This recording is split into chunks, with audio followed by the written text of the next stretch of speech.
हर खबर पर होगी आपकी पकड़। डाउनलोड कीजिए ABP live app. Sushant Singh Rajput के कथित सुसाइड केस में अब ड्रग एंगल भी सामने आ गया है। रिया की व्हाट्सएप चैट से खुलासा हुआ है कि रिया किसी ड्रग डीलर के संपर्क में थी। सीबीआई ने रिया के ड्रग एंगल की जांच के लिए नारकोटिक्स कंट्रोल ब्यूरो की मदद का फैसला लिया है। रिया के व्हाट्सएप चैट पर उनके वकील सतीश मानशिंदे ने कहा है कि रिया ने अपनी जिंदगी में कभी ड्रग्स नहीं लिए, चाहे तो कभी भी ब्लड टेस्ट करवाने को तैयार है। रिया चक्रवर्ती की कूपर अस्पताल की मोर्चरी में जाने को लेकर राज्य मानवाधिकार आयोग ने अस्पताल और मुंबई पुलिस को नोटिस भेजा है। सुशांत केस में सीबीआई पूछताछ में छठे दिन सिद्धार्थ पिठानी डीआरडीओ के गेस्ट हाउस पहुंचा। इसी गेस्ट हाउस में सीबीआई अधिकारी कर रहे हैं सवाल जवाब। सीबीआई ने सुशांत के फ्लैटमेट रहे सिद्धार्थ पिठानी से बीती रात 1:30 बजे तक पूछताछ की। 5वें दिन सीबीआई ने सिद्धार्थ समेत 6 लोगों से पूछताछ की। बीजेपी नेता सुब्रमण्यम स्वामी ने ट्वीट कर कहा, सुशांत के दोस्त संदीप सिंह से भी पूछताछ हो। संदीप कितनी बार दुबई गया और क्यों गया, इसकी जांच हो। सुशांत सिंह को अपना करीबी दोस्त बताने वाले संदीप सिंह पिछले 1 साल से सुशांत के संपर्क में नहीं था, लेकिन सुशांत की मौत के बाद परिवार को भरोसा दिलाया कि वो सुशांत की मौत के बारे में बहुत कुछ जानता है। भारत में कोरोना मरीजों की तादाद 32 लाख के पार पहुंच गई है। पिछले 24 घंटे में 67,000 से ज्यादा नए केसेस सामने आए। राजस्थान के प्रतापगढ़ में नदी के तेज बहाव के बीच स्टंट करना एक युवक को भारी पड़ गया। युवक रस्सी पर लटककर नदी पार करने की कोशिश कर रहा था, इसी दौरान वो बह गया। प्रतापगढ़ में हादसे का शिकार हुआ युवक पानी में बहते हुए 1 किलोमीटर दूर तक चल पड़ा। बाढ़ में एक पेड़ को पकड़कर उसकी जान बची। बैंगलोर में गणपति विसर्जन की खौफनाक तस्वीर सामने आई। एक शख्स ने कुएं में कूदकर बप्पा की मूर्ति की विदाई दी। जिंदगी पर भारी पड़ गया ऐसा स्टंट। महाराष्ट्र के रायगढ़ में इमारत के मलबे में 18 घंटे बाद 4 साल के बच्चे को सही सलामत निकाला गया। पिलर के किनारे होने की वजह से सुरक्षित। रायगढ़ में 5 मंजिला इमारत गिरने से 13 लोगों की मौत हो चुकी है। मलबे में अभी भी कई लोग फंसे हो सकते हैं। मध्य प्रदेश के देवास में 1-2 मंजिला इमारत गिरी। मलबे से 2 लोगों के शव निकाले गए, 7 घायल। उत्तराखंड के पिथौरागढ़ जिले में कैथी बैंड में बादल फटने से कई घरों को भारी नुकसान। घरों के बीच से नदी की धारा बहने लगी। उत्तराखंड की कैथी बैंड में लोग अपनी जान जोखिम में डालकर ट्रॉली वाले पुल का इस्तेमाल कर रहे हैं। 8 साल से लोग पुल बनाने की मांग कर रहे हैं। गुजरात के सूरत में निचले इलाके में जल जमाव हो गया। लिंबायत इलाके में घरों और दुकानों में भी पानी घुस गया। मौसम विभाग ने आज दिल्ली, पंजाब, हरियाणा, हिमाचल प्रदेश और उत्तर प्रदेश में भारी बारिश का अलर्ट जारी किया। राजस्थान के जालौर में लगातार बारिश से शहर के कई इलाके डूबे। सरकारी दफ्तरों में पानी भर गया।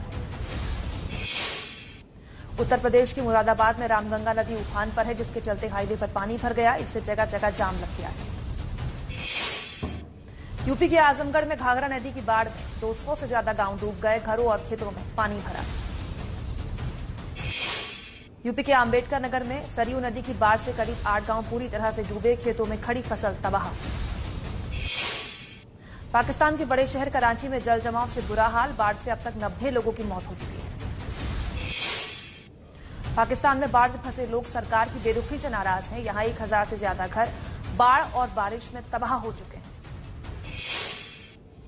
जेईई और नीट परीक्षाओं के लिए केंद्रीय शिक्षा मंत्रालय ने राज्यवार सेंटर्स की लिस्ट जारी कर दी है। जेईई परीक्षा के सेंटर 570 से बढ़ाकर 608 कर दिए गए।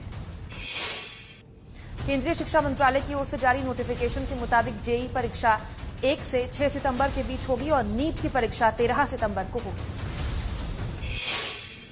कोरोना काल में जेईई नीट की परीक्षा कराने के सरकार के फैसले का विरोध बढ़ रहा है। स्वीडिश जलवायु परिवर्तन कार्यकर्ता ग्रेटा थनबर्ग ने परीक्षाएं टालने का समर्थन किया। नीट और जेईई रद्द करने की मांग को लेकर कांग्रेस के छात्र संगठन एनएसयूआई आज भूख हड़ताल करेगी। एक्टर सोनू सूद ने भी नीट और जेईई की परीक्षा स्थगित करने की मांग की। ट्वीट किया, छात्रों की जिंदगी खतरे में डालना सही नहीं। यूपी में एक बार फिर कंप्लीट लॉकडाउन हो सकता है। यूपी में कोरोना के बढ़ते मामलों को देखते हुए हाईकोर्ट ने यूपी सरकार को सुझाव दिया है। हाईकोर्ट ने यूपी सरकार से 3 दिनों में हलफनामा देने को कहा है। साथ ही कोरोना को रोकथाम रोडमैप और एक्शन प्लान पेश करने को भी कहा। लखनऊ में सीएम योगी समेत कई मंत्रियों की तस्वीरों वाला विवादित पोस्टर लगाया गया। यूपी सरकार पर इस पोस्टर के जरिए ब्राह्मणों पर अत्याचार करने का आरोप लगाया गया।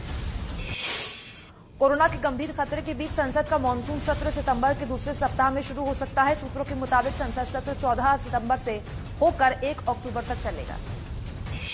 संसद सत्र शुरू करने पर आखिरी फैसला सभी दलों से बातचीत के बाद लिया जाएगा। सरकार के प्रस्ताव के मुताबिक राज्यसभा और लोकसभा की कार्यवाही अलग अलग पालियों में पूरी की जाएगी। हरियाणा विधानसभा का मानसून सत्र आज से शुरू हो रहा है। सभी विधायकों, विधानसभा कर्मचारियों और अधिकारियों की कोरोना जांच जरूरी कर दी गई है। एमपी के ग्वालियर चंबल में बीजेपी के सदस्यता अभियान के जवाब में कांग्रेस आज प्रेस कॉन्फ्रेंस करेगी। कांग्रेस नेता बीजेपी के आरोपों का जवाब देंगे।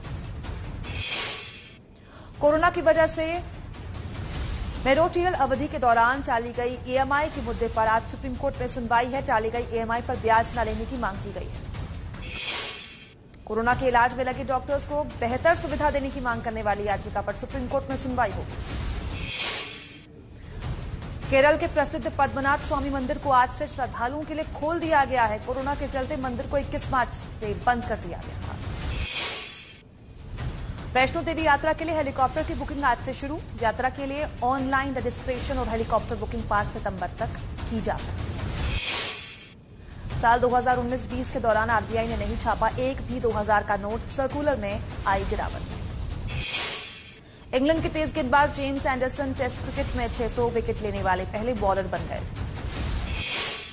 साउथहैम्पटन में इंग्लैंड और पाकिस्तान के बीच खेला गया तीसरा टेस्ट ड्रॉ हुआ और इसी के साथ इंग्लैंड ने 1-0 से सीरीज जीत ली।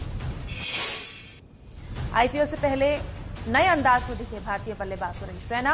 रैना ने अपने इंस्टाग्राम पर एक वीडियो पोस्ट की जिसमें वो रैप कर रहे हैं। सुरेश रैना ने एक और वीडियो पोस्ट की जिसमें उन्होंने सरकार से सुशांत सिंह राजपूत के लिए न्याय की मांग की। वेस्टइंडीज के बल्लेबाज क्रिस गेल की कोरोना टेस्ट रिपोर्ट नेगेटिव आई है। गेल ने उसेन बोल्ट के जन्मदिन की पार्टी में शिरकत की थी जिसके बाद उसेन बोल्ट पॉजिटिव हो गए। अगले साल होने वाले टोक्यो ओलंपिक्स से पहले भारतीय हॉकी टीम को झटका। High performance director David John ने अपने पद से इस्तीफा दिया। एबीपी न्यूज से हुई खास बातचीत में वेस्टइंडीज के ऑलराउंडर एडविन ब्रावो ने बताया महेंद्र सिंह धोनी को लेकर बनाए जा रहे गाने में साक्षी धोनी ने उनकी मदद की।